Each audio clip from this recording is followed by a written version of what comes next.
Bueno, pues vamos a empezar. Pues primero de todo agradecer vuestra asistencia para la charla, coloquio, debate, que también será bueno, pues yo qué sé, si en algún momento queréis intervenir o al final, pues adelante, sentiros libres, como decía Vicente. Y también es un honor pues volver a poder compartir tiempo, espacio con Duarca y con Vicente, en esta ocasión para hacerlo pues en A Caixa. Previamente hicimos un encuentro en el templo de Plaza Real, en el templo Hare Krishna, y hoy lo hacemos, que era digamos la sede de Duarca, y hoy lo hacemos en sede de Vicente. Y la próxima es en la sede de Daniel. Sí, no sé, de momento no, aquí en Barcelona como mínimo no tengo espacio, pero bueno. Vamos. El templo de la naturaleza en Tarragona. Ah, sí, eso sí, mira, eso, bueno, ya miraremos. Y bien, y hoy para hablar pues sobre una cuestión que yo creo que solo hace falta mirar las noticias y ver cómo es de actualidad, como es la cuestión del diálogo o el encuentro o el desencuentro Oriente-Occidente en sus muchas facetas, tanto en lo geopolítico como en lo religioso, espiritual o simplemente pues en lo económico, ¿no? Es decir, que es algo que sin duda pues nos atraviesa como sociedad, como, en fin, ¿no? O sea, como a nivel personal, a nivel colectivo, etc., ¿no? Y de aquí pues un poco la idea de proponer este encuentro para ver pues, bueno, tanto Duarca, que es presidente de la asociación Hare Krishna de Barcelona y con toda una trayectoria pues, pues también muy fecunda en este diálogo, y tanto también pues, por parte de Vicente, que, bueno, que creo que ya lo conocéis, pero para quien no lo conozca, pues escritor, filósofo, introductor de la psicología transpersonal, del diálogo Oriente-Occidente, por lo tanto es un honor, como decía, y bien, bienvenidos también. Y no sé, yo pensaba así como de entrada empezar pues haciendo hincapié en la pregunta, pues, ¿qué crees, así como de relevante, qué crees que está sobre la mesa en la actualidad en relación pues a este diálogo, a este encuentro entre Oriente y Occidente en el momento actual, ¿no? ¿Qué podríais destacar o que podríamos traer como a colación? ¿Quieres empezar? Vaya pregunta, ¿eh? Yo creo que podemos dar por supuesto que nos vamos a centrar un poco en el campo de la espiritualidad, ¿no? Más que en el de la economía y la política, entre otras cosas, porque quizás no tengamos demasiada idea algunos. Por tanto, me venía a la mente aquella frase célebre de Rudyard Kipling que decía: Occidente es Occidente y Oriente es Oriente y nunca se podrán encontrar. Esto está dicho, yo creo que en el siglo XIX. Sí. Creo que la realidad está desmintiendo esto y que estamos en un mundo globalizado, planetarizado y en una espiritualidad transreligiosa, como me gustaría decir. Y espiritualidad transreligiosa que se caracteriza justamente porque, por lo menos quienes defendemos algo así, no nos sentimos cómodos ya identificándonos con una tradición determinada, sobre todo religiosa exclusivamente, y al mismo tiempo apreciamos y saboreamos la sabiduría que hay en las distintas tradiciones. Tú, por tanto, creo que en el que pusiste algo de un encuentro intercultural. Yo creo que de eso se trataría, de los que estamos aquí, que hemos bebido de las distintas tradiciones y cómo hacemos una síntesis que no sea un sincretismo fácil, y por tanto preguntarnos qué aprovechamos todavía hoy de Occidente y qué aprovechamos que nos ha servido de Oriente. Primera intervención y dejo que Duarca haga su propia introducción si quieres. Sí, hay diferentes áreas, en algunas que se produce más una confluencia, una comunión, especialmente en el área de la espiritualidad, porque independientemente de que vengamos de culturas diferentes, espiritualmente somos todos iguales. Entonces, ahí podemos encontrar, es como en las religiones, el misticismo es lo que, donde confluyen realmente todas las tradiciones y prácticamente opinan lo mismo. Después hay aspectos culturales que obviamente van a diferir. Yo tomé esta tradición muy joven, ¿no? A los 20 años, y me metí a fondo. O sea, 10 años viviendo en un ashram, al estilo bien tradicional hindú,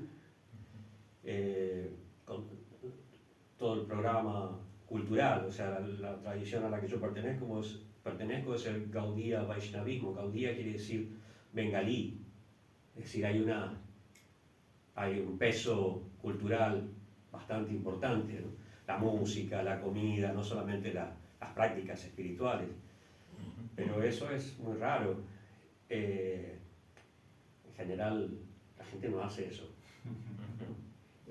Hay uno de los maestros de nuestra institución que dice: no hay ninguna, esto lo decía en México, no hay ninguna posibilidad de indianizar México.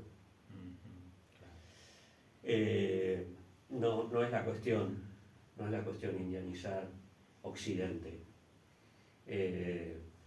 Mismo nuestro fundador decía: Occidente es como un ciego y Oriente es como un paralítico. Solamente con la comunión de ambos y el trabajo conjunto pueden salir adelante. Entonces, la cuestión es, por lo menos lo que yo he ido aprendiendo a lo largo de estos años, es que por un lado no puedo ignorar mi ascendencia, mi cultura, el fútbol, el tango, el mate. Bueno, el mate no, pero son aspectos culturales, pero sí. Y por otro lado, he encontrado una espiritualidad que es mi vida. Entonces, por lo menos mi experiencia es que creo que he compartido con mucha gente de mi país y de ahora aquí en España. Mi experiencia es que tenemos que tomar lo bueno de ambas sociedades, de ambas culturas, porque siempre vamos a encontrar cosas importantes y positivas y parte del desarrollo de nuestra humanidad. Este sería también uno de los peligros, ¿no?, que podríamos encontrar, ¿no?, que a veces pues también se dice, ¿no?, que de alguna forma es como la cuestión del mercado espiritual, ¿no? O sea, como que cada uno coge, pues no sé, un poquito de acá, un poquito de allá, no se lo tamiza todo pues a partir de su propia necesidad, experiencia personal, y va creando pues esto, ¿no?, pues, no sé, un condimento único. Y también pues otra de las críticas que se hace es como que podemos caer en un individualismo solipsista, es decir, ¿no?, muy cerrado en sí mismo y al final pues en una práctica pues esto, ¿no?, como sin tener en cuenta pues la tradición o sin tener en cuenta pues aspectos que pueden ser pues transversales o transreligiosos, y sería una de las críticas que también se podría hacer en cuanto a este intercambio que a veces bueno, estoy recordando precisamente a Raymond Panikkar, ¿no?, que una de las críticas que se le hizo, ¿no?, con mucha contundencia, cuando él decía, pues me fui de aquí cristiano a India, me convertí al hinduismo y volví budista, ¿no? Y una de las críticas que se hacía era como, bueno, ¿cómo puede ser que seas capaz de, o sea, argumentes o defiendas el hecho de que puedes ser cristiano y a la vez que eres budista, por ejemplo, ¿no? Cuando, como bien sabemos, el cristianismo, por ejemplo, defiende el teísmo, defiende un Dios personal, ¿no? En contra, pues el budismo viene a ser pues esa shunyata o esa cosa de decir, pues no hay Dios, ¿no? Y entonces, bueno, ¿no?, y es una de las críticas como que también yo creo que, no sé si os parece que también vayamos por aquí? Eso depende del libre albedrío de las personas, ¿no? Por eso lo tenemos, para elegir qué es lo que estamos buscando. Cuando nosotros nos acercamos a una tradición, vemos, observamos si es algo que me atrae, lo practico o no, pero me mantengo ahí o no. Me voy y busco en otro lado. Claro, pero esto lo podemos hacer a día de hoy, ¿no? De alguna forma, digamos, en nuestro mundo posmoderno o en nuestro mundo más laico, ¿no? En el que podemos adentrarnos en una espiritualidad más laica, ¿no? Sería, pero... O sea, pero es que en la India, si hablamos de India, ajá. Es así. Siempre ha sido así. Uh-huh. No es que ahora, ¿no? La India siempre ha sido diversa, ¿no? O sea, eso está en el ADN del hinduismo. En el Rig Veda ya encontramos que la verdad es una, pero los sabios la llaman con diferentes nombres. Hay una diversidad muy rica.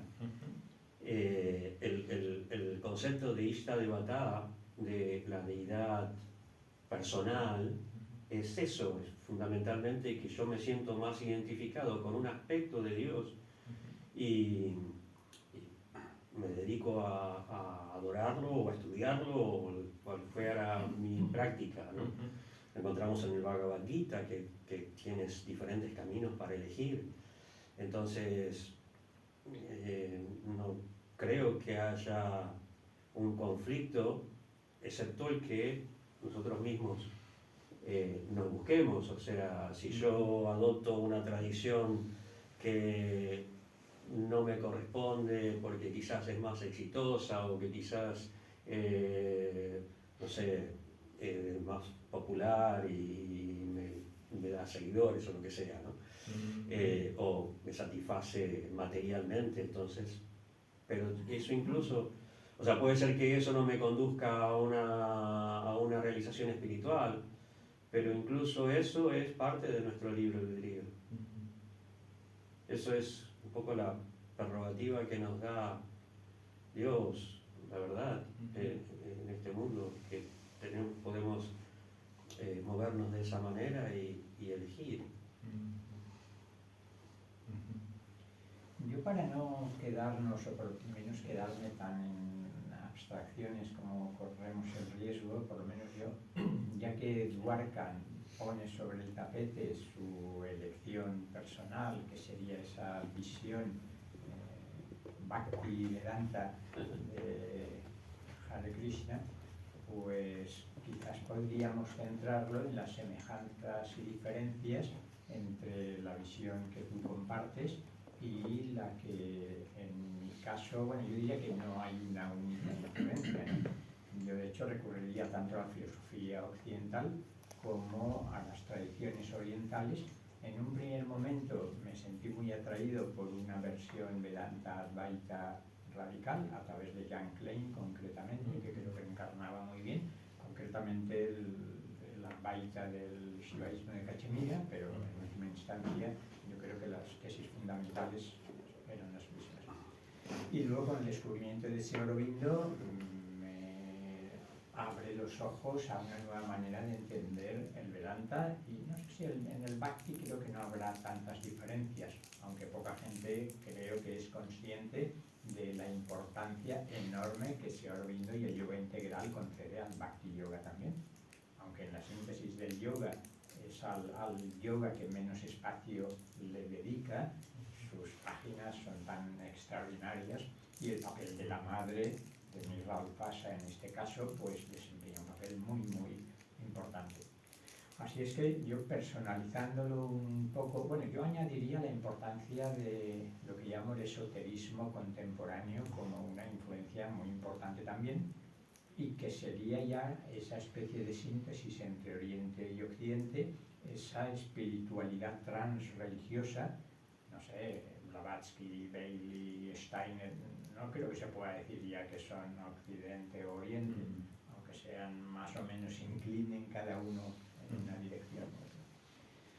Entonces, personalmente me interesa ver hasta qué punto, como no conozco demasiado bien el pensamiento de Bhaktivedanta Swami Prabhupada o de Hare Krishna, quizás matizar un poco las semejanzas y las diferencias a mí me parecería muy interesante.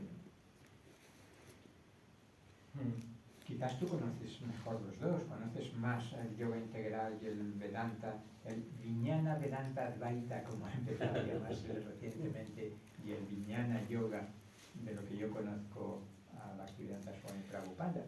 ¿Ves alguna diferencia significativa o semejanzas muy importantes? En cuanto al acercamiento a Occidente, quizás hay mucho más paralelismo que en cuanto al concepto de Dios. O sea, la espiritualidad, el tipo de espiritual, el tipo de prácticas son las mismas prácticamente, ¿no? Porque ahí no hay tanta diferencia en ninguna de las tradiciones del hinduismo. El sadhana, la meditación, el kirtan, los rituales de adoración en los altares, independientemente de la filosofía, hay una aceptación en general por la misma liturgia, ¿no? Los mismos rituales. Entonces, si las mismas prácticas, en algunos se puede enfatizar más la meditación, en otros se puede enfatizar más el yoga, en otro más el karma yoga, en otro el bhakti, pero difícilmente encontremos en algún lugar una exclusividad de estos caminos. En todos lados vamos a encontrar, ¿no? Yo personalmente me identifico mucho más como Gyani que como Bhakta, pero mi corazón es de Bhakta. Y por eso el título que le dieron a Srila Prabhupada de Bhakti Vedanta es muy esclarecedor, porque muchas veces se piensa, en India incluso, que los bhaktas son personas puramente emocionales, y definitivamente, o sea, obviamente personas emocionales como en todas las partes, en todas las religiones, pero el bhakta no es simplemente una persona que no lee las Upanishads, o que no lee el Bhagavad Gita, o que no lee los Puranas, y que estudia, y que razona, y que usa la lógica y trata de entender su espiritualidad y la verdad a través del raciocinio. Entonces, yo no creo que por el lado de las prácticas hay mucha unidad. Con ciertas personalidades hay más cercanía en relación con Prabhupada, y como por ejemplo con Shivananda o con Aurobindo incluso. Con otras personalidades hay mucha más diferencia, ¿no? Vivekananda, Radhakrishna. ¿Radhakrishna has dicho, perdón? Sí, Radhakrishna. quien fue filósofo. primer ministro también de India, fue presidente de India y gran filósofo, pero profundamente advaita.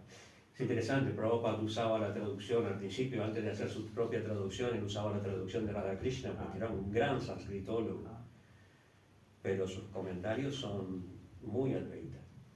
Y bueno, Prabhupada no estaba de acuerdo con eso. Entonces, en el área de la filosofía, de la interpretación de la verdad, sí hay diferencia. En cuanto a la presentación o cómo se trajo esto a Occidente, bueno, hay muchas experiencias, ¿no? Prabhupada trajo una tradición dentro de la ortodoxia hindú muy revolucionaria, pero aún así bastante ortodoxa, ¿no? O sea, para los cánones de experiencia en nuestra tradición, o sea, el Gaudiya Vaishnavismo. En Bengal, lo que Prabhupada hizo fue... Respecto a Chaitanya, ¿había diferencias importantes? No, en cuanto a la adaptación, es un poco paradójico el hecho de que él se adaptó en muchos aspectos y sus discípulos occidentales muchas veces descartaron esas adaptaciones y trataron de tomar la tradición lo más hindú posible. Por eso es que el maestro que yo citaba antes, que decía que no hay ninguna posibilidad, porque él ha originado un movimiento renovador dentro de la institución, que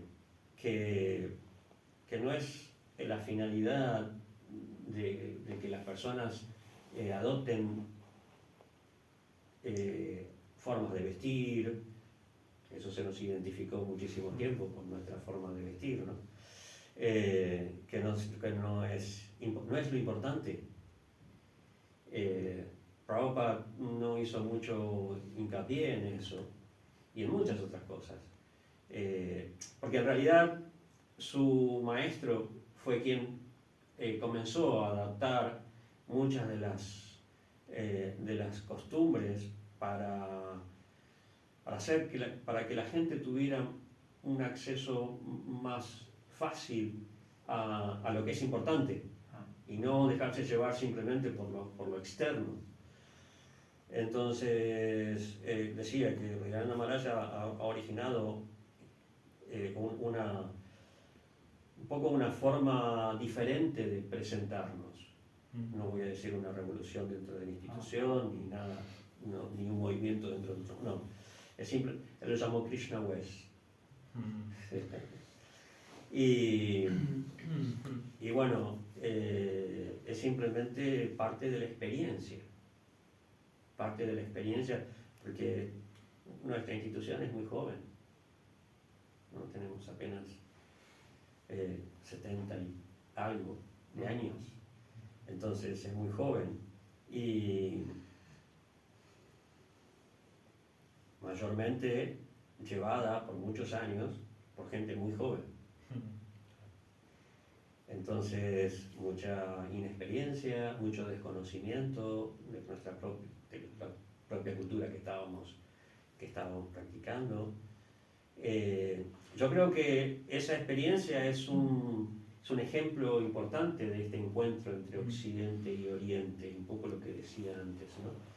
De cómo nosotros vamos madurando, vamos aprendiendo y nos vamos concentrando más en lo que realmente importa, que es nuestra práctica, nuestra devoción, nuestro conocimiento del Bhagavad Gita, etc. Y no tanto el aspecto.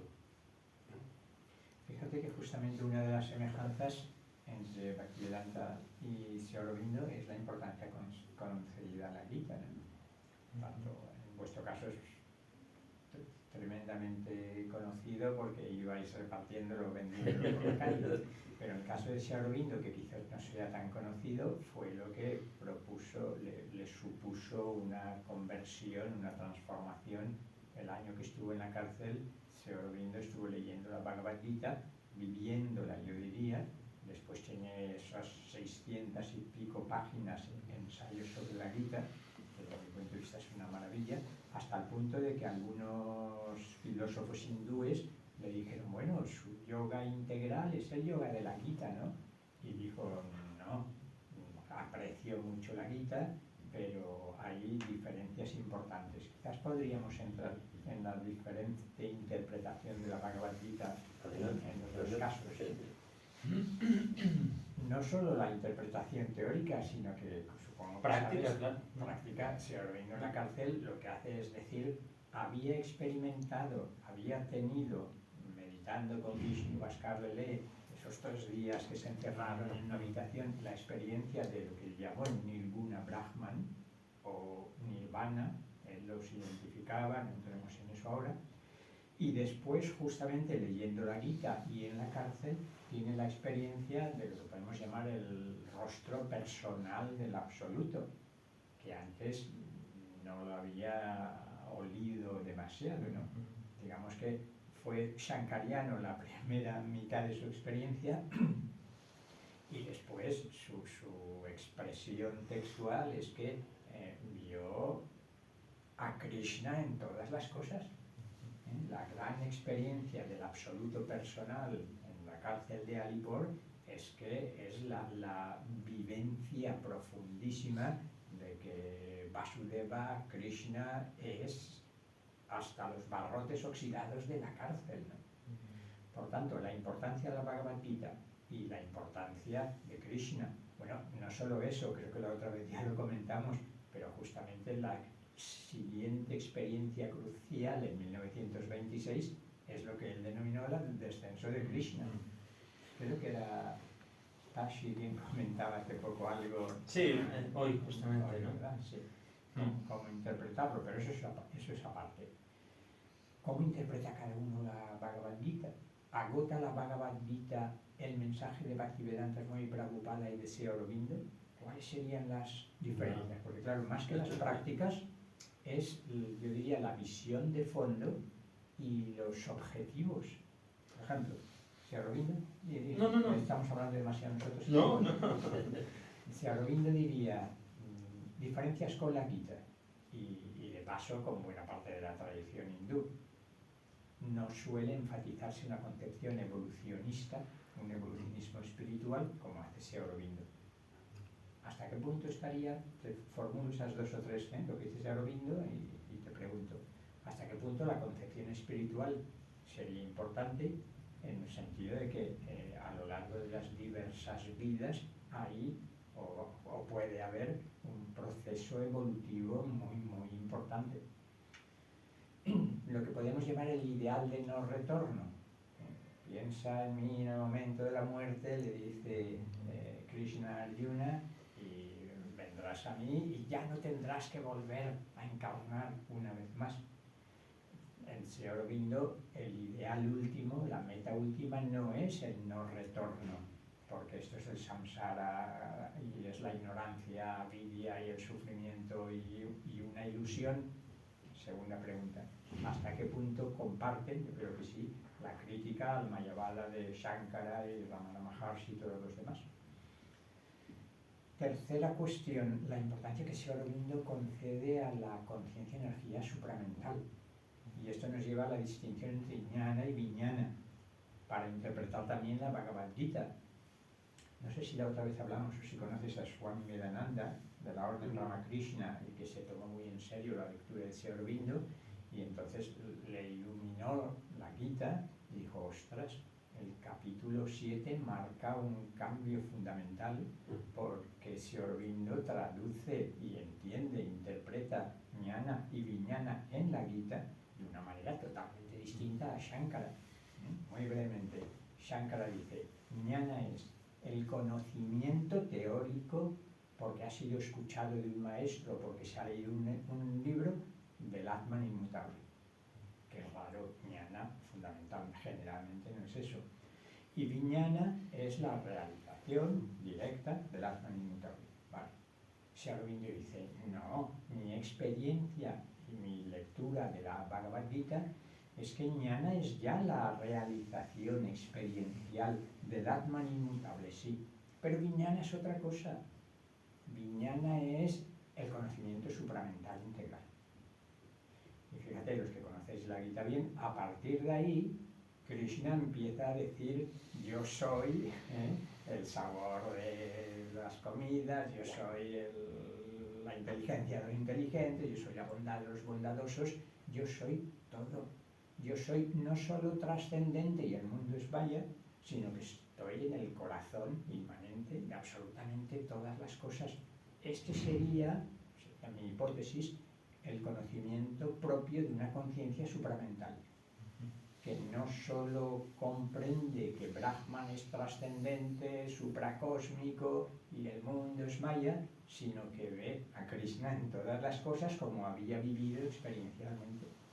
Pues bueno, tenemos ahí esas dos o tres cuestiones que no sé hasta qué punto coincide con Bhaktivedanta, ¿no? Evolucionismo espiritual, una gnosis arcoíris, como me gusta llamar a Viñana, frente a la gnosis blanca de Viñana,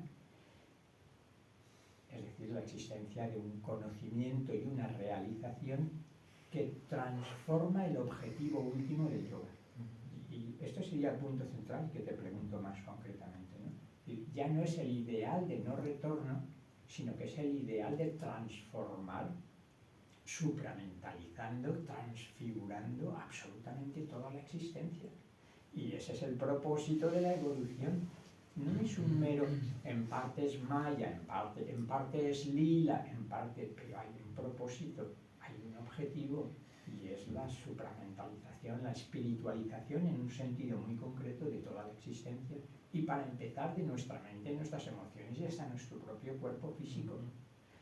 El ideal ya no es liberarnos del samsara, esto lo repito demasiado, pero es que es fundamental, sino liberarnos en el samsara. No es liberarnos del cuerpo, que es un fardo, una carga, ocasión de pecado y de dolor y de sufrimiento, sino que es transformar el cuerpo y sentirnos libres en el cuerpo. ¿Qué tal esas 3 o 4 cuestiones? Coinciden totalmente, ves diferencias significativas. Bueno, en cuanto a la primera, el tema de la evolución espiritual en las diferentes partes del Bhagavad Gita, personalmente está ahí, para mí. Prabhupada era un devoto, un bhakta de cabo a rabo. Entonces, él ve bhakti en todo. Claro. Especialmente en su traducción, cuando se habla de karma yoga, él traduce directamente bhakti yoga.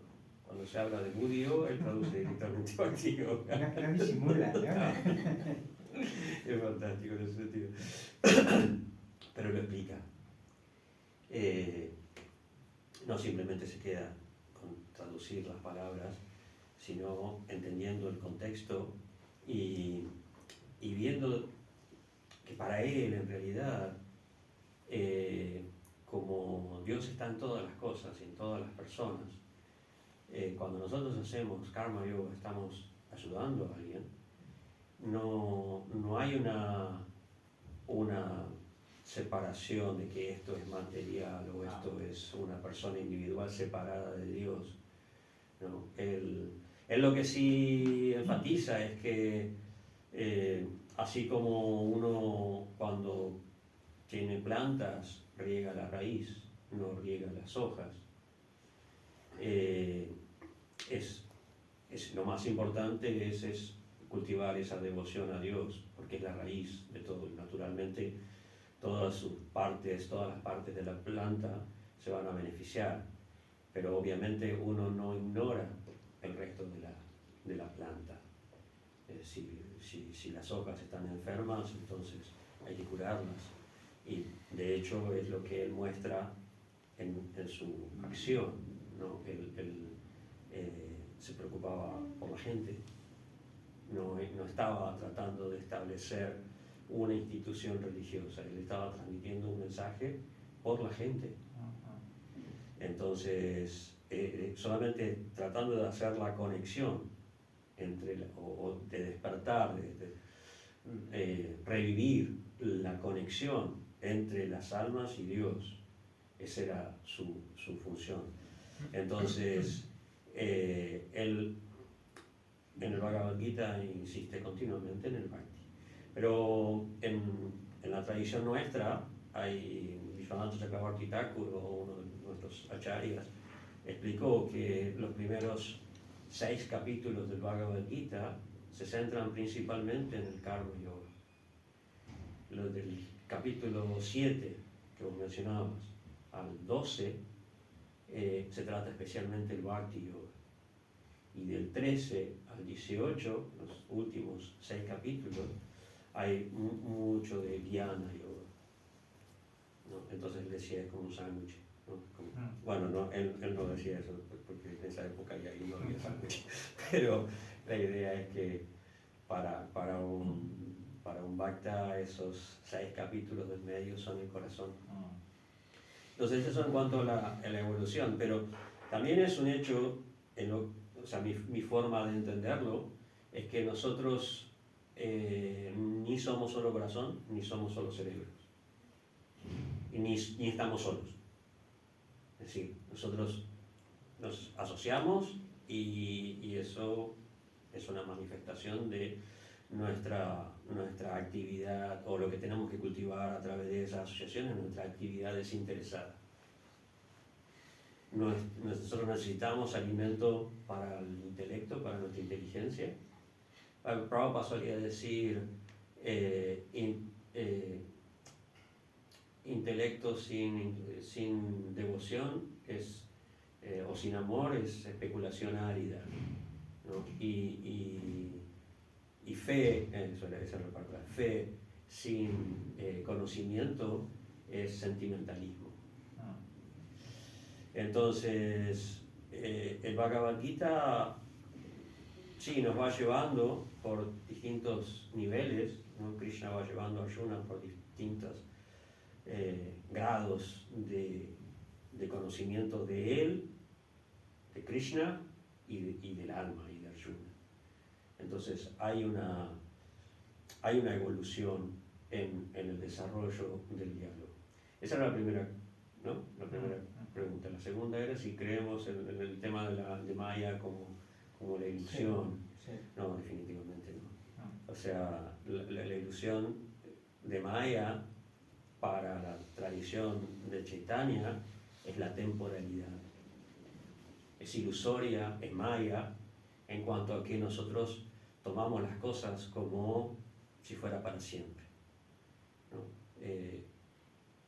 Hoy en día con la temporalidad de nuestros aparatos tecnológicos, de repente es un buen ejemplo, ¿no? Porque los teléfonos duran ¿cuánto? Un año, 2, como mucho, y uno, ¿cómo puede ser que solamente duran 2 años? Están hechos ahí así a propósito y no sé qué, pero nosotros nos apegamos a las cosas como si fuera para siempre, sabiendo. Había un maestro que decía una vez, es como si nosotros vamos a comprar un auto y en el manual del auto dice específicamente que este auto va a durar 10.000 kilómetros, ¿no? A los 10.000 kilómetros el auto se desarma, no funciona más, y si no se desarma, tráigalo que se lo desarmamos nosotros. Está garantizado que a los 10.000 kilómetros el auto ya no funciona más. Eso es la naturaleza material. La naturaleza material es así. Entonces la ilusión es pensar lo contrario. Que aunque lo estamos viendo, igual si es como cuando miramos una película, sabemos que es una ficción y nos compenetramos y sufrimos y disfrutamos, ¿no? Eso es ilusión. En ese sentido Maya es una ilusión, pero no que no existe, ¿no? La historia de la soga y la serpiente, ¿no? La soga existe, no es lo que yo pensaba, pero existe. Entonces, en cuanto a esa Brahma Satyan Jagat Mithya, ¿no? Que el mundo, el Brahman es lo único y el mundo es una ilusión, no lo compartimos. No me acuerdo cuál era la tercera. Perdona, no compartís el Mayavad, es decir, no compartís Sí. lo que sería pues, el núcleo de Shankara en este aspecto. Sí. Pero no me acaba de quedar claro cuál sería la contraposición respecto, por ejemplo, pues si Aurobindo justamente hace hincapié pues, en el hecho de que es en el samsara, es decir, en este cuerpo, ¿no? Digamos a través de la transformación o a través, pues esto, ¿no? de llevarlo a un estado arcoíris, para decirlo. Eso es muy tántrico. Claro, pero la tradición, bueno, sí, tú... el tantra tiene muchos aspectos, ¿no? Sí, pero me dijiste que, en un directo que hicimos, me dijiste, sí. Yo diría que el 80%, una cosa así, del hinduismo es tántrico. Sí, en esta era actual, la práctica en general es tántrica, pero el tantra tiene muchos aspectos, ¿no? El tantra, así como hay muchas literaturas, Agama, Pancharatra, etc., ¿no? Por ejemplo, los rituales, la adoración, la concepción de la verdad como masculino y femenino,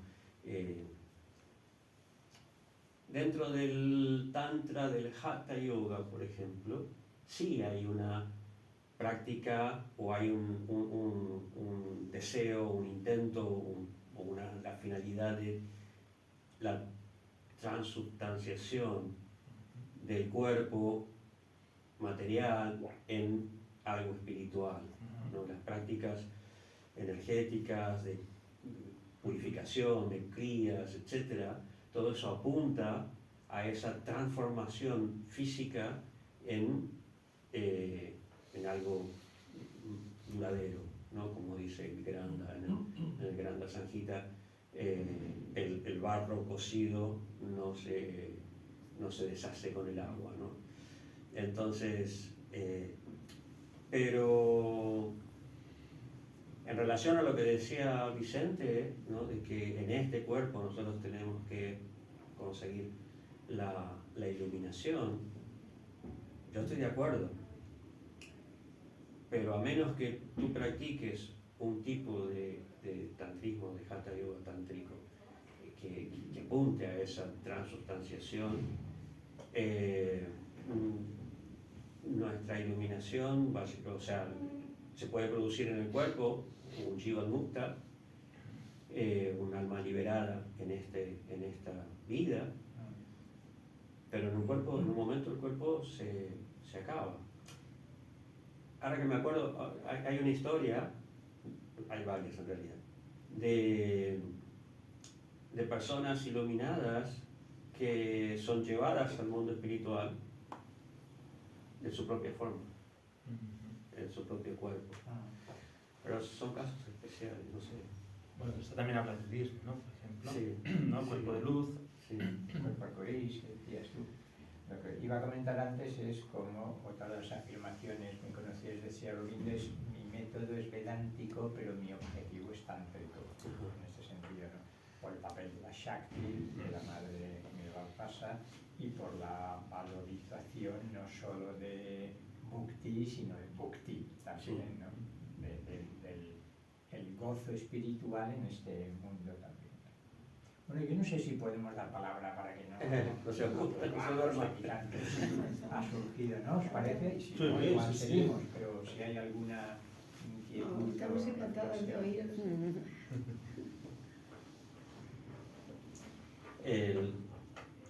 En la tradición nuestra, el tema del rasa, el disfrute, del goce, es muy importante.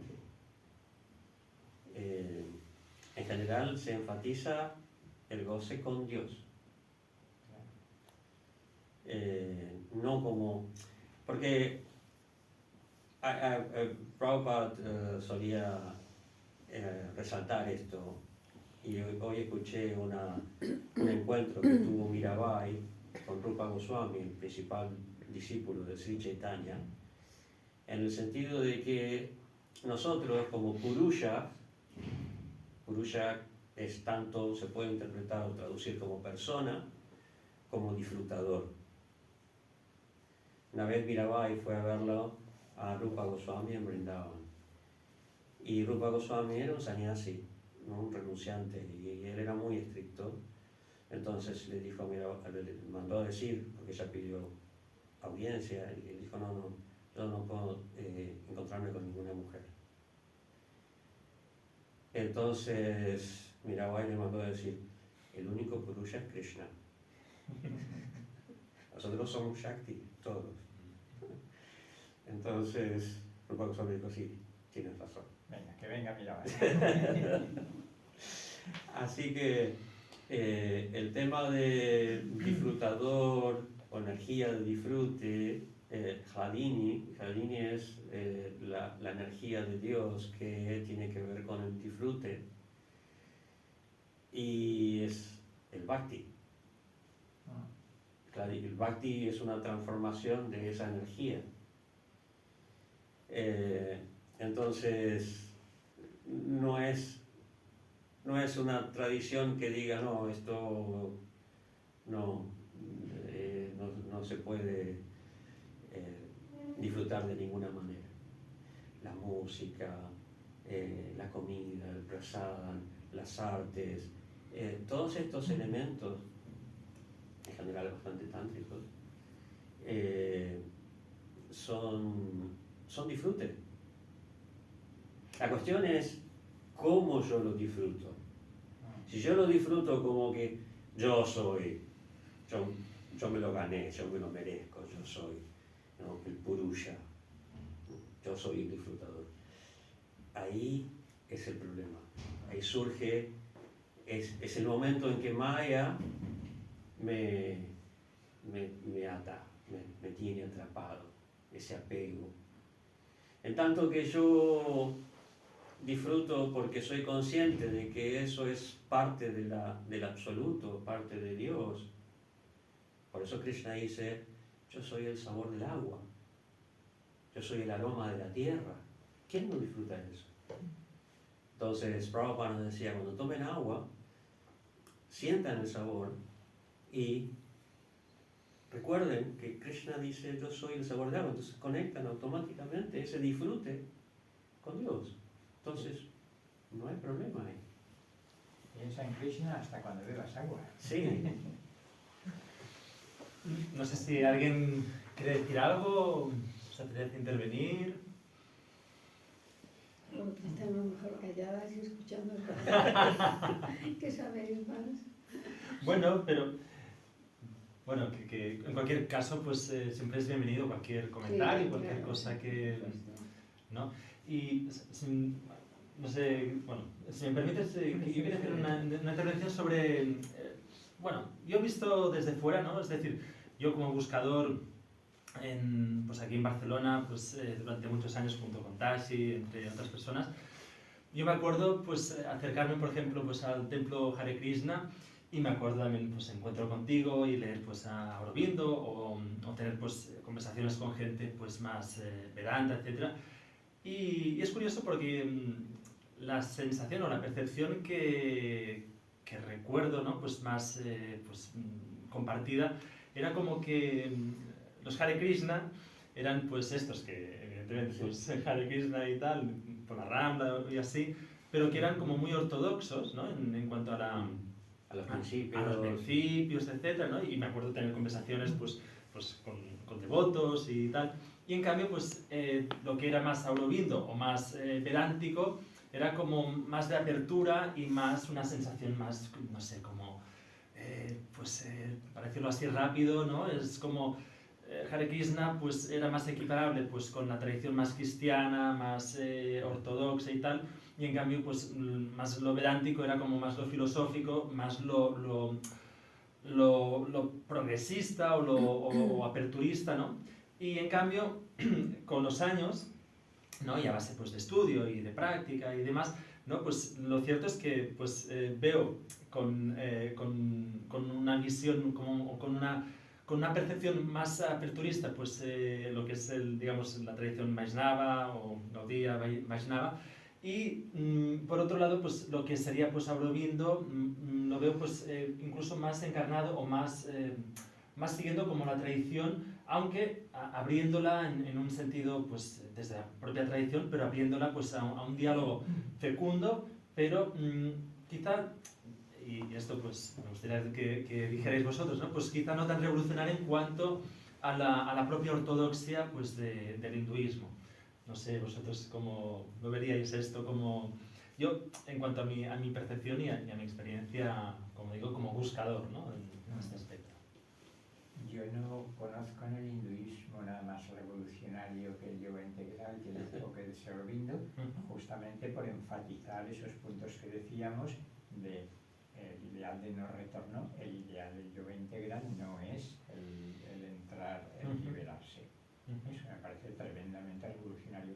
Y luego la revalorización profunda, auténtica de cada uno de los instrumentos de nuestra personalidad, mente, corazón y cuerpo. Esto me parece tremendamente revolucionario, que cada uno de ellos puede ser supramentalizado hasta tal punto que la transformación nos lleva a una especie nueva.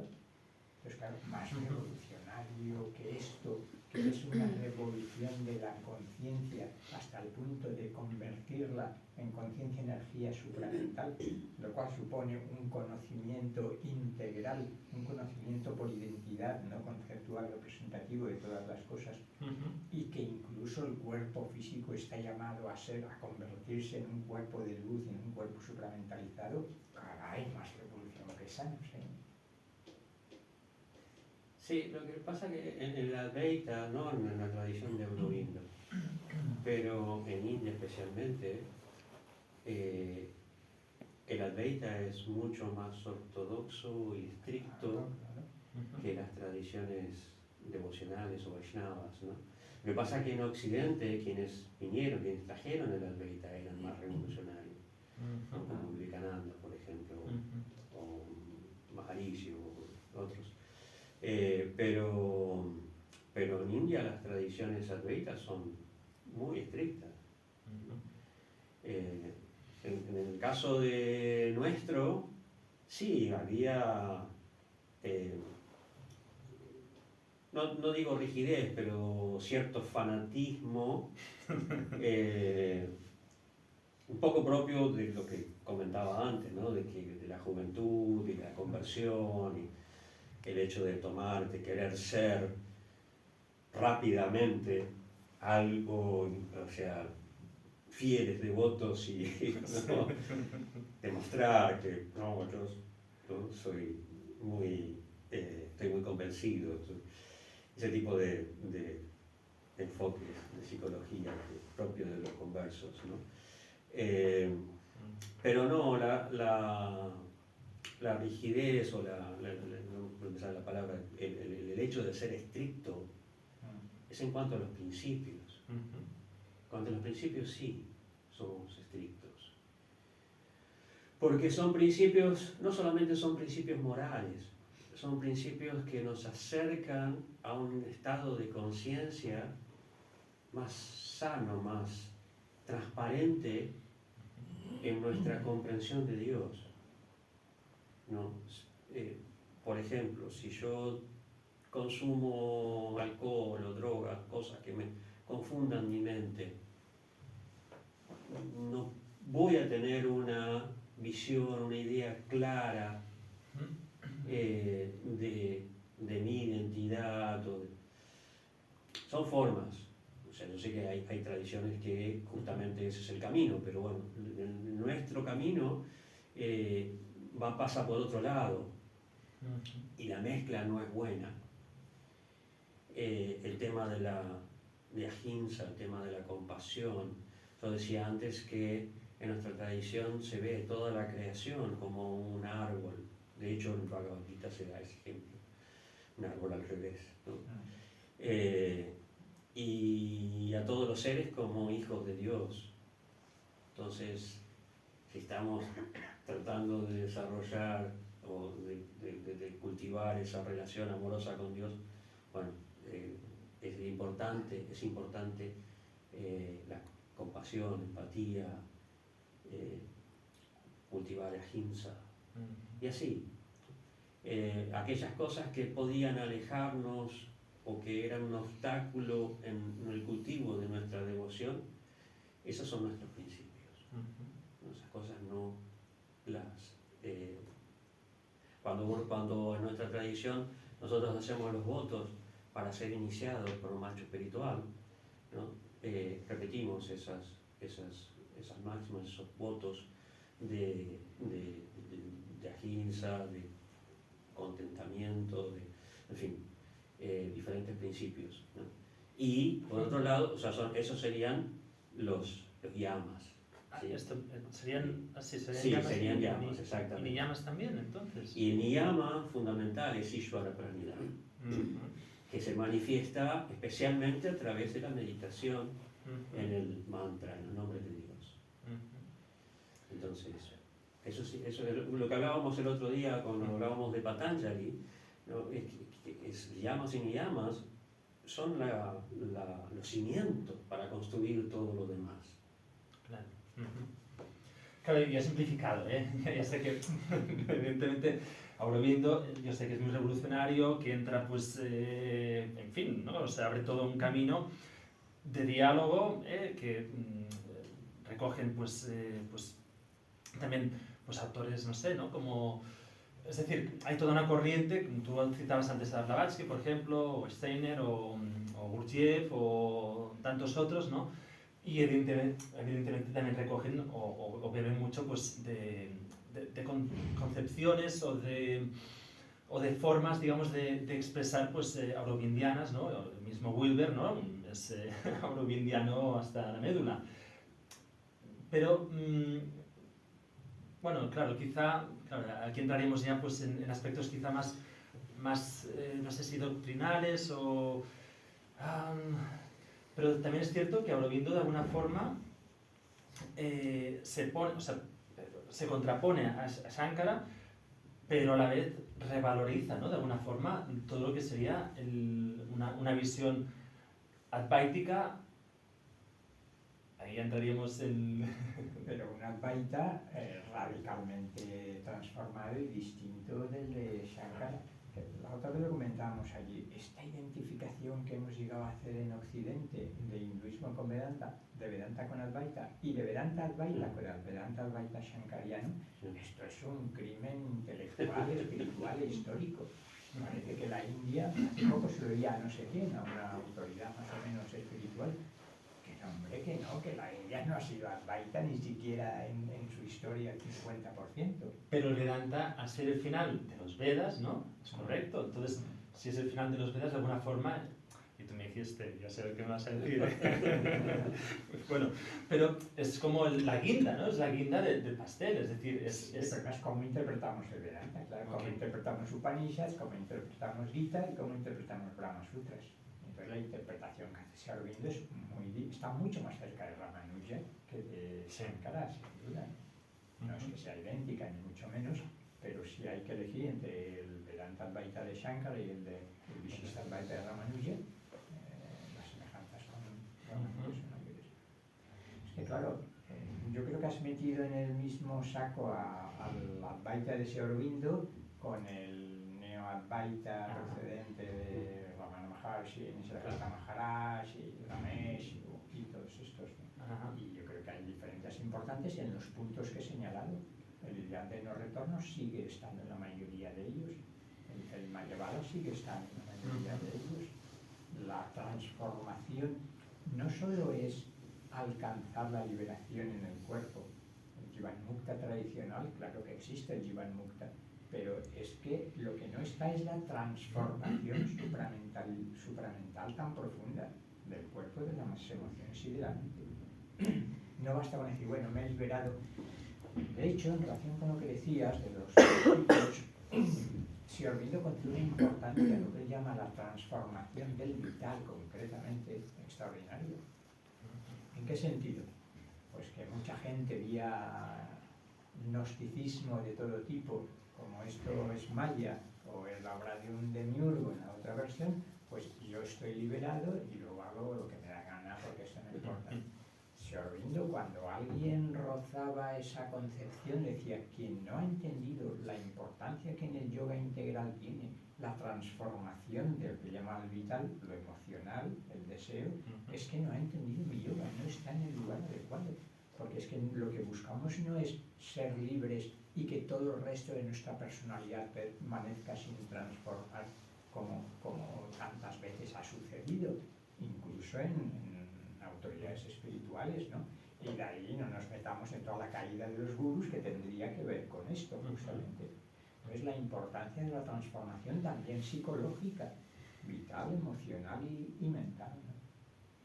Entonces, claro, dentro del Vedanta y dentro del Advaita, desde mi punto de vista, el Advaita integral es una rama muy específica y que no se puede identificar con la mayoría de las versiones del Advaita.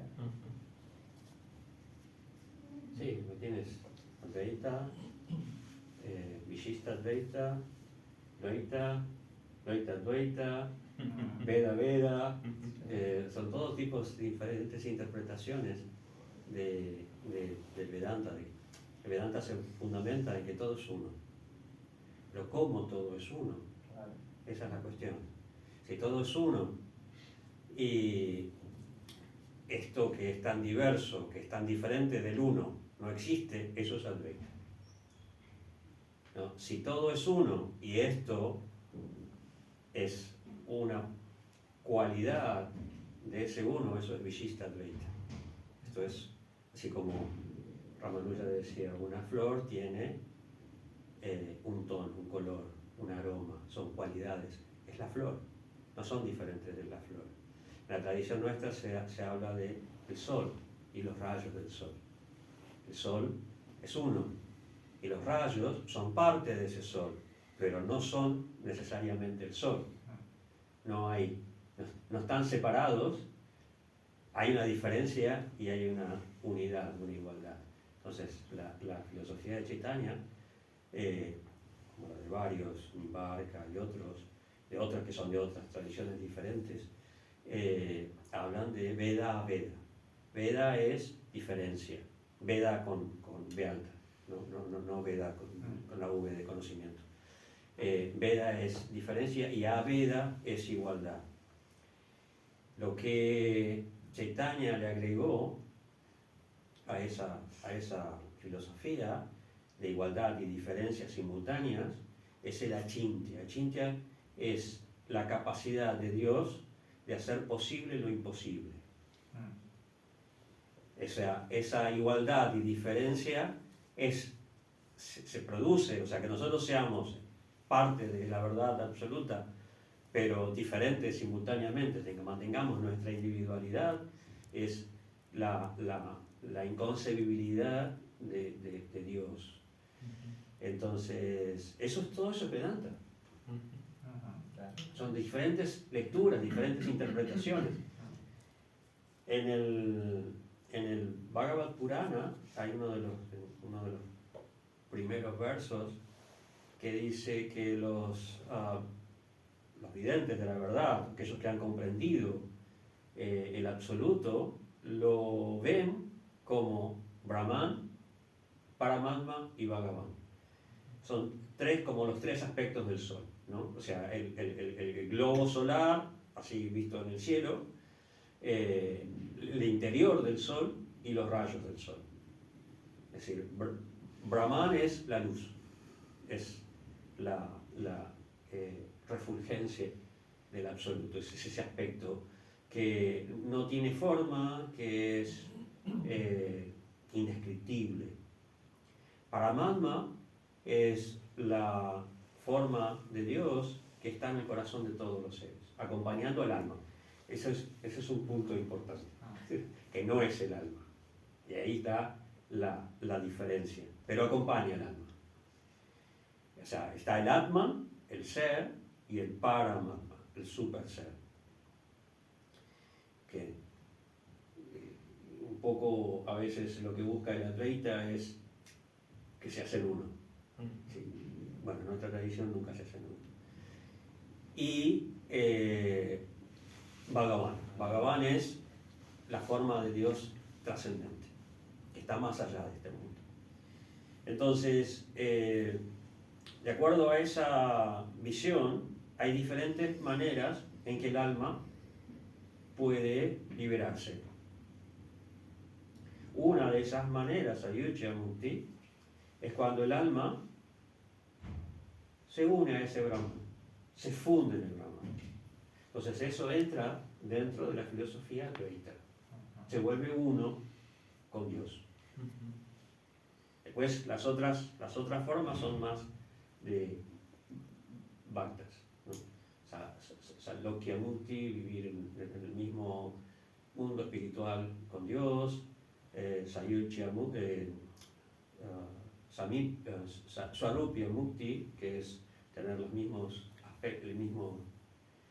aspecto de Dios, como Vishnu, Shasti, tener las mismas opulencias, y Samipya, me falta uno. Bueno, tener... No recuerdo. Bueno, perdón. los años. Sí, bueno, estáis en un nivel que yo no llego, al nivel de, hablando de temas así de yogas y tal. Pero bueno, yo sí que quería, a ver si estamos de acuerdo. Yo cuando era joven, el tema hindú, el tema del yoga, era como algo muy novedoso, ¿no? Yo, por ejemplo, seguía mucho a Antonio Blay, que fue un pionero, ¿no?, de la espiritualidad, la psicología transpersonal. Y ahora yo creo que aquí, al menos en España, hay muchas personas ya que están en este mundo, ¿no? O sea que ya no hace falta irte a la India como antes, por ejemplo, no sé, Hare Krishna, tal, que era como algo muy novedoso, ¿no? Sino que ahora casi en cada ciudad te encuentras un centro de psicología transpersonal, o sea, que es como si ya lo tuviéramos como muy interiorizado aquí, ¿no? En Occidente, digamos. No sé si lo compartís esto. Sí, totalmente. En 40, 30 años ha cambiado de una manera bárbara. Lo que era todavía algo exótico y raro, ahora está por todas partes. Sí, eso es una reacción lógica de la búsqueda del ser humano, de una búsqueda de interioridad que a mí me pasó, o sea, que de repente encontré esa interioridad en esto y lo abracé, lo tomé.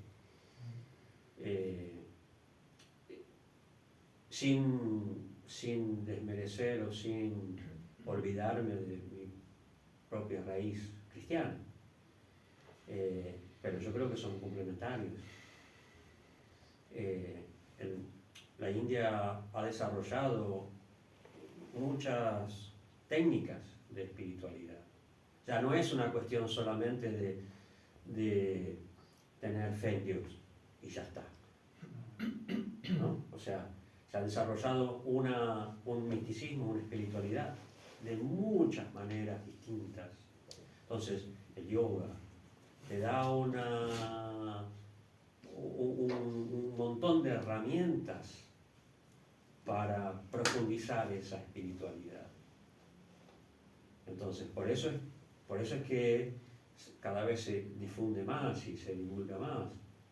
Yo tenía un maestro de yoga, no sé si lo conoces, seguramente lo conociste, el doctor Garotti, al padre, Manohar Lakshman Garotti.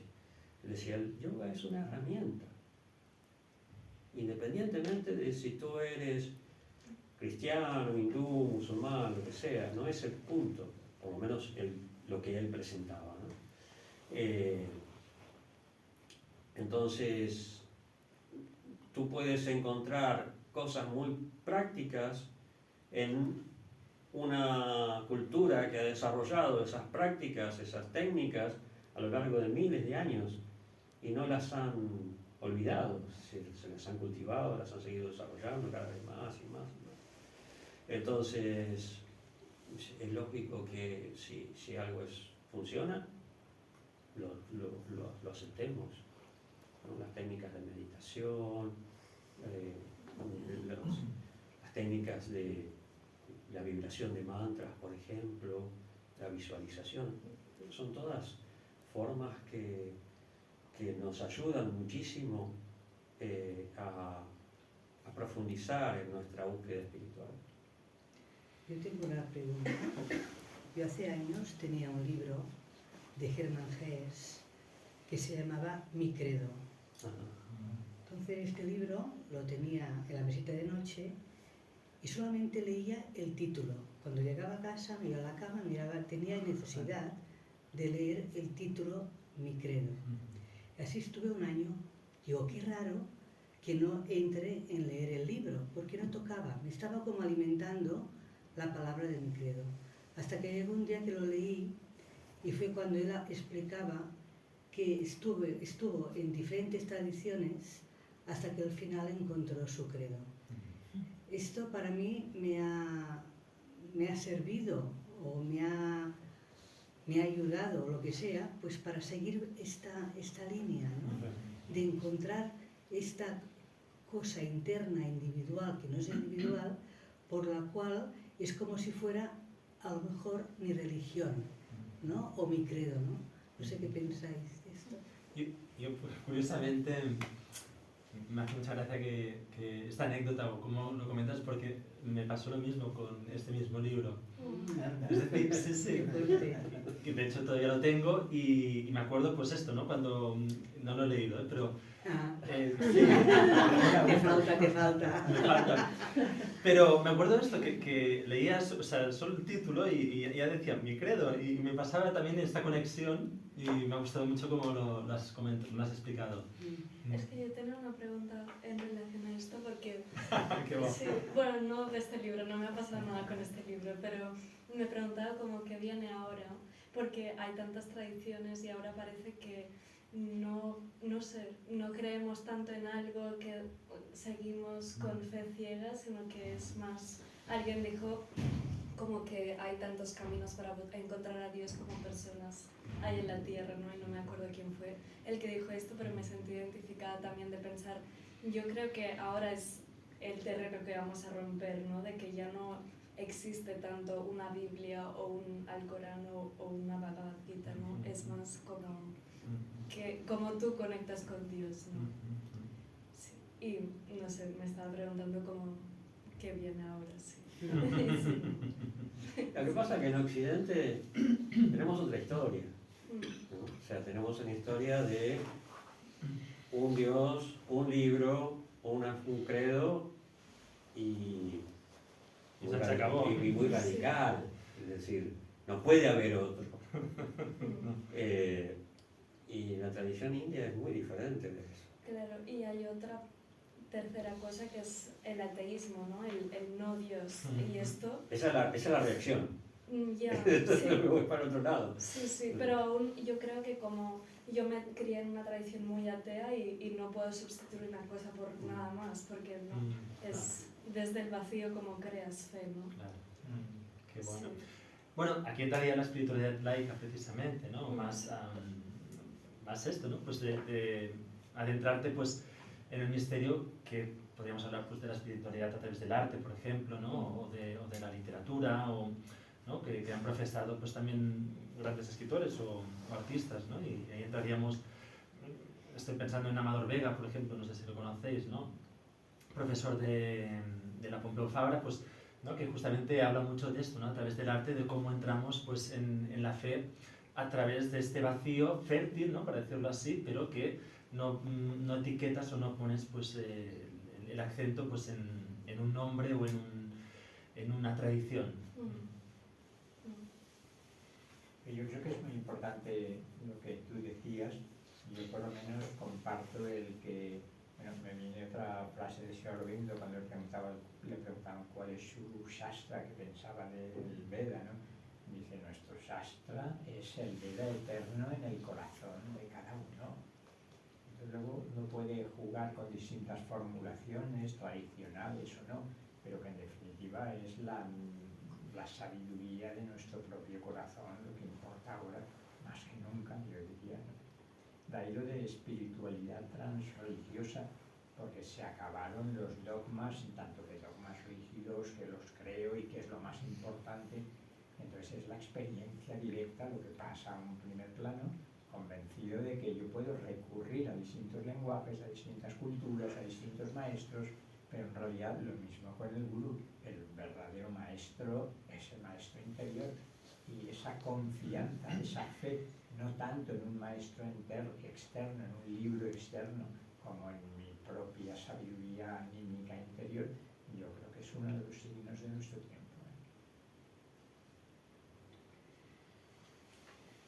Nos quedaría poco tiempo porque yo tengo que irme, que mañana voy a Toledo pronto y no es verdad que haces el retiro, ¿no? ¿Eh? No, el retiro es... Vale. Pues esa no. Vale. Toledo, qué bonito. Sí, pues Qué bonito. en el retiro he pensado yo, te tocará ver las flores de esto, ¿cómo se llama? Ahora no me sale. Las flores estas blancas, los árboles. Los estos blancos, cerezos. hacen flor en Cáceres. porque conoces aquello bien. Sí, Ah. bueno, bien, no estoy cerca de Salamanca, pero vamos, pero que el sitio es una preciosidad y seguro que he pensado yo, igual me podría ir. ¿Verdad? No sé si queréis añadir algo para finalizar. No sé, no estamos tan metidos. Con respecto a Pero la es- pregunta que ella hacía, ¿no? De qué toca ahora.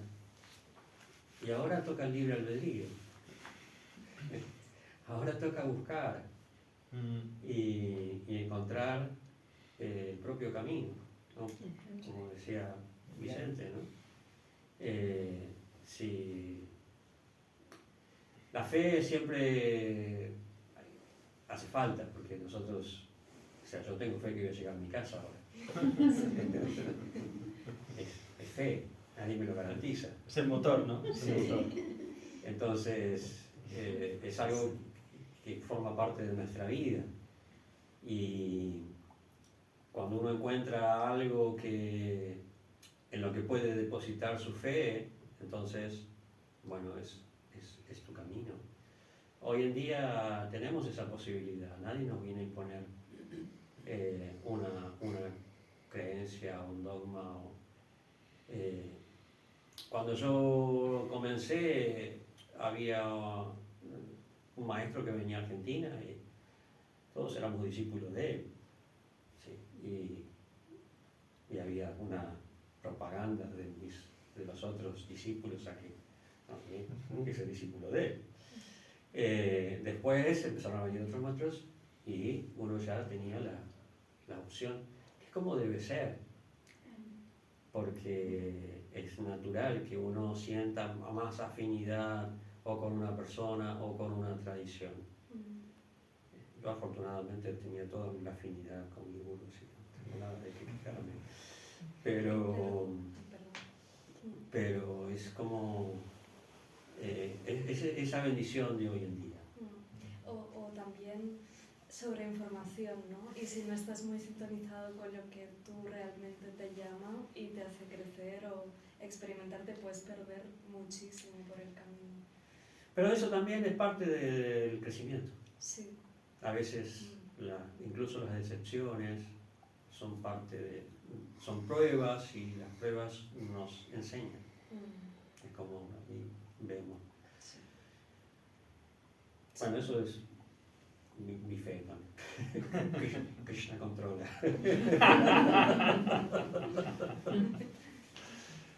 Bueno, Dani. vamos a cerrar. Pues, ¿qué voy a decir? Muchas gracias por Gracias a todo, todos. por la conversación. Hasta otra. Gracias por organizarlo a ti. Y nada, un placer haber compartido. Muchas gracias. Gracias. Gracias.